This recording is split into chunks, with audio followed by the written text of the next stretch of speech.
Assalamualaikum warahmatullahi wabarakatuh. Selamat berjumpa kembali sahabat guru biasa.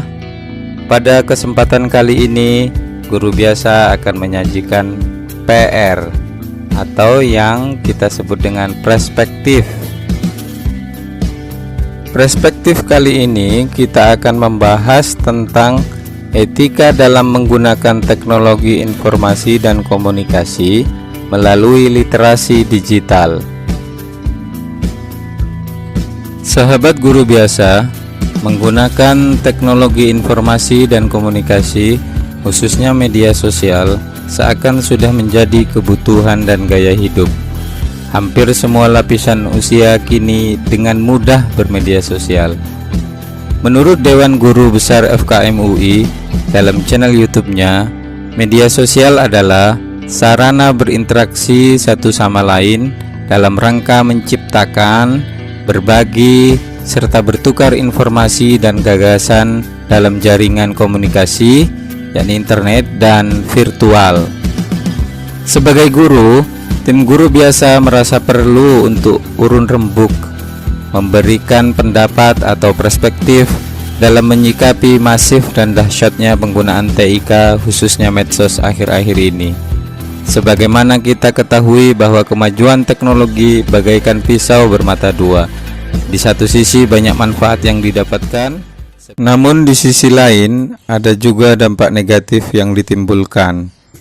Sehingga untuk menekan dampak yang kurang baik, hendaknya kita mengampanyekan etika dalam menggunakan media digital, terutama media sosial. Dalam kolom mediaindonesia.com tentang etika bermedia sosial, sebagai upaya mengurangi masalah penyalahgunaan medsos, perilaku etis perlu terus diupayakan. Menurut Undang-Undang Nomor 19 Tahun 2016 sebagai perubahan atas Undang-Undang Nomor 11 Tahun 2008 tentang Informasi dan Transaksi Elektronik atau UU ITE, ada 5 pasal yang mengatur etika bermedia sosial, mulai pasal 27 sampai 30. Baik menyangkut konten yang tidak selayaknya diunggah maupun penyebaran hoaks dan ujaran-ujaran kebencian, termasuk juga menjebol data tanpa izin. Disadur dari sumber jogloabang.com tentang perubahan undang-undang tersebut, dalam penjelasan umum perubahan undang-undang ITE antara lain bahwa kemerdekaan menyatakan pikiran dan kebebasan berpendapat serta hak memperoleh informasi melalui penggunaan dan pemanfaatan teknologi informasi dan komunikasi ditujukan untuk memajukan kesejahteraan umum dan mencerdaskan kehidupan bangsa serta memberikan rasa aman, keadilan, dan kepastian hukum bagi pengguna dan penyelenggara sistem elektronik. Dalam kehidupan bermasyarakat, berbangsa, dan bernegara, hak dan kebebasan melalui penggunaan dan pemanfaatan teknologi informasi tersebut dilakukan dengan mempertimbangkan pembatasan yang ditetapkan dengan undang-undang dengan maksud semata-mata untuk menjamin pengakuan serta penghormatan atas hak dan kebebasan orang lain dan untuk memenuhi tuntutan yang adil sesuai dengan pertimbangan moral, nilai-nilai agama, keamanan, dan ketertiban umum dalam suatu masyarakat yang demokratis. Dalam undang-undang tersebut disebutkan pasal 45A ayat 1, setiap orang yang dengan sengaja dan tanpa hak menyebarkan berita bohong dan menyesatkan yang mengakibatkan kerugian konsumen dalam transaksi elektronik sebagaimana dimaksud pasal 28 ayat 1 dipidana dengan pidana penjara paling lama 6 tahun dan atau denda paling banyak 1 miliar rupiah. Dalam ayat 2, setiap orang yang dengan sengaja dan tanpa hak menyebarkan informasi yang ditujukan untuk menimbulkan rasa kebencian atau permusuhan individu dan atau kelompok masyarakat tertentu berdasarkan atas suku, agama, ras, dan antar golongan sebagaimana dimaksud dalam pasal 28 ayat 2, dipidana dengan pidana penjara paling lama 6 tahun dan atau denda paling banyak 1 miliar rupiah. Berdasarkan laporan terbaru We Are Social yang dilansir oleh ainit.detik.com, pada tahun 2020 disebutkan bahwa ada 175,4 juta pengguna internet di Indonesia. Dibandingkan tahun sebelumnya, ada kenaikan 17% atau 25 juta pengguna internet di negeri ini.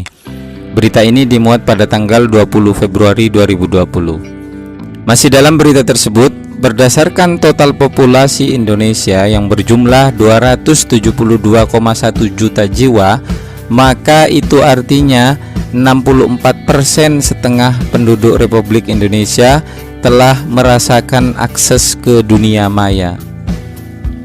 Terlebih lagi pandemi COVID-19 memaksa banyak orang untuk bekerja dan belajar dari rumah, sehingga penggunaan teknologi informasi dan komunikasi yang di dalamnya termasuk media sosial intensitasnya meningkat pesat dan tak terelakkan. Kondisi yang tak biasa ini bisa jadi terdapat hikmah yang tersembunyi, namun dampak negatifnya pun semakin mengkhawatirkan jika tidak dibarengi dengan pengetahuan dan etika dalam pemanfaatannya. Untuk itulah channel Guru Biasa merasa perlu berkontribusi dalam mendengungkan pentingnya etika menggunakan TIK dan bermedsos. Guru selayaknya mampu menjadi penyuluh atas misinformasi dan pelita bagi gelapnya dampak negatif yang menyelubungi dunia media sosial.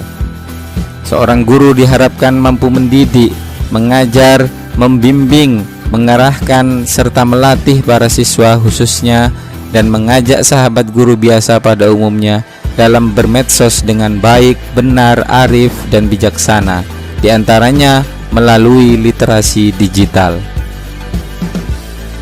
Literasi digital sendiri menurut wikipedia.org adalah pengetahuan dan kecakapan untuk menggunakan media digital, alat-alat komunikasi, atau jaringan dalam menemukan, mengevaluasi, menggunakan, membuat informasi, dan memanfaatkannya secara sehat, bijak, cerdas, cermat, tepat, dan patuh hukum dalam rangka membina komunikasi dan interaksi dalam kehidupan sehari-hari.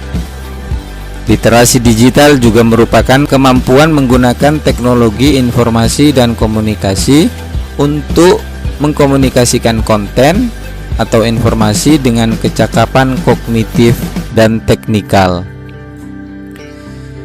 Informasi yang sedang kami sajikan ini adalah bagian dari literasi digital dalam memanfaatkannya secara sehat, bijak, cerdas, cermat, tepat, dan patuh hukum dalam rangka membina komunikasi dan interaksi dalam kehidupan sehari-hari tentang pentingnya etika dalam menggunakan teknologi informasi dan komunikasi termasuk bermedia sosial. Menurut pakar komunikasi.com, ada 8 etika komunikasi digital yang bisa dijadikan panduan dalam menggunakan teknologi informasi dan komunikasi yang di dalamnya termasuk bermedia sosial. Antara lain, pertama, selalu ingat tulisan adalah perwakilan dari kita. Tulisan merupakan bentuk dari perwakilan kita saat melakukan proses komunikasi digital. Sebenarnya tidak hanya tulisan, melainkan semua konten digital yang kita kirimkan bisa mewakili diri kita. Jangan dianggap bahwa konten tersebut tidak akan dilihat atau diperhatikan oleh orang lain sehingga membuat kita dengan bebas menginformasikan konten-konten digital tersebut. Yang kedua, yang diajak berkomunikasi adalah manusia. Selain konten yang dikirim merupakan perwakilan dari kita, subjek yang diajak berkomunikasi kita adalah manusia. Manusia tentu saja memiliki perasaan dan juga kemampuan berasumsi. Oleh karenanya, jangan sekali-sekali menganggap bahwa apa yang kita lakukan melalui proses komunikasi digital itu tidak akan memberikan suatu dampak tertentu. Yang ketiga, mengendalikan emosi. Etika komunikasi digital selanjutnya adalah tentang bagaimana kita bisa mengendalikan emosi. Hindari mudah terpancing oleh hal-hal yang memancing amarah. Memberikan sebuah respon dengan berapi-api adalah contoh yang kurang etis saat kita terlibat dalam komunikasi digital. Mungkin kita akan berpikir bahwa subjek yang kita hadapi belum tentu bertemu langsung dengan kita. Namun demikian, ada banyak hal yang sangat mungkin terjadi sekarang ini, sehingga ada baiknya kita juga perlu memperhatikan komunikasi asertif, yakni suatu kemampuan untuk mengkomunikasikan apa yang diinginkan dan difikirkan kepada orang lain, namun tetap menjaga dan menghargai perasaan pihak lain. Yang keempat, menggunakan kesantunan. Nah, cara teraman ketika kita akan menerapkan etika di dalam komunikasi digital adalah dengan menggunakan kesantunan. Tata krama yang baik akan tercermin melalui bagaimana cara kita berkata-kata atau berkomunikasi. Jelas saja ini adalah poin penting yang bagus untuk dilakukan. Selain tidak menimbulkan masalah, ini juga bisa semakin merekatkan hubungan baik dengan orang lain. Dan yang kelima, menggunakan tulisan dan bahasa yang jelas. Asal menggunakan tulisan atau bahasa dalam proses komunikasi digital juga merupakan tindakan yang buruk. Kembali ke poin pertama, bahwa segala jenis konten digital yang kita kirimkan akan mewakili siapa kita sebenarnya. Tentunya ini akan sangat berpengaruh pada penilaian orang terhadap kita. Yang keenam, menghargai privasi orang lain. Poin yang tidak kalah penting selanjutnya adalah tentang bagaimana kita bisa menghargai privasi orang lain. Mengumbar informasi sensitif yang sebenarnya rahasia seseorang adalah jelas-jelas tidak pantas untuk dilakukan. Selalu pastikan kita meminta izin apabila akan meneruskan sebuah informasi yang diberikan oleh orang lain, sebab ini merupakan bagian dari etika komunikasi antar pribadi. Yang ketujuh, menyadari posisi kita. Sadar terhadap posisi kita adalah kemampuan yang baik untuk menerapkan etika komunikasi digital. Ketika kita tidak memperhatikan hal ini, kita bisa mengabaikan banyak hal yang berhubungan dengan etika. Katakanlah ketika di media sosial kita terbiasa mengumbar hal-hal konyol, padahal kita juga terhubung dengan atasan atau mungkin juga orang yang kita hormati. Tentu saja ini bisa menjadi dampak negatif dari media sosial. Yang terakhir, tidak memancing perselisihan. Selalu ingat untuk tidak memancing perselisihan. Membagikan suatu informasi dengan tujuan mengadu domba atau memperkeruh suasana adalah hal yang kurang baik. Ada beban nilai moral yang sebenarnya dibawa pada saat kita melakukan hal ini. Oleh karena itu, guru biasa kembali menekankan kepada para siswa secara khusus sebagai calon pemimpin di masa depan, generasi yang akan membangun dan memajukan bangsa dan negara yang besar nan hebat ini, dan juga kepada sahabat guru biasa semua agar memanfaatkan pesatnya teknologi informasi dan komunikasi untuk kebaikan, kemaslahatan, efektivitas, dan efisiensi dalam belajar, bekerja, dan aktivitas lainnya. Dari uraian di atas bisa disimpulkan bahwa yang pertama, kemajuan TIK memiliki dampak positif dan negatif. Yang kedua, kita harus bijak dan mengedepankan etika dalam menggunakan TIK atau bermedsos. Yang ketiga, penyalahgunaan TIK berakibat fatal dan mempunyai konsekuensi hukum yang tertuang dalam Undang-Undang ITE. Yang keempat, literasi digital sangat penting untuk menambah wawasan dan pengetahuan dan juga sebagai pedoman dalam menggunakan TIK.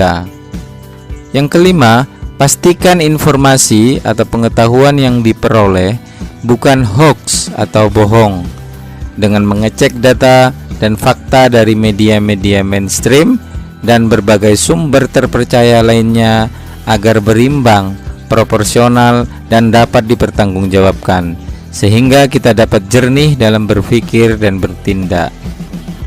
Yang keenam, walaupun informasi atau pengetahuan yang kita miliki adalah data dan fakta, namun jika tidak bermanfaat atau bahkan merugikan dan menyakiti pihak lain, sebaiknya kita tetap tidak membagikannya. Demikianlah PR atau perspektif guru biasa kali ini. Semoga bermanfaat.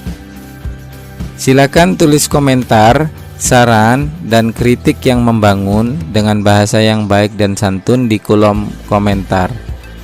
Terima kasih. Assalamualaikum warahmatullahi wabarakatuh.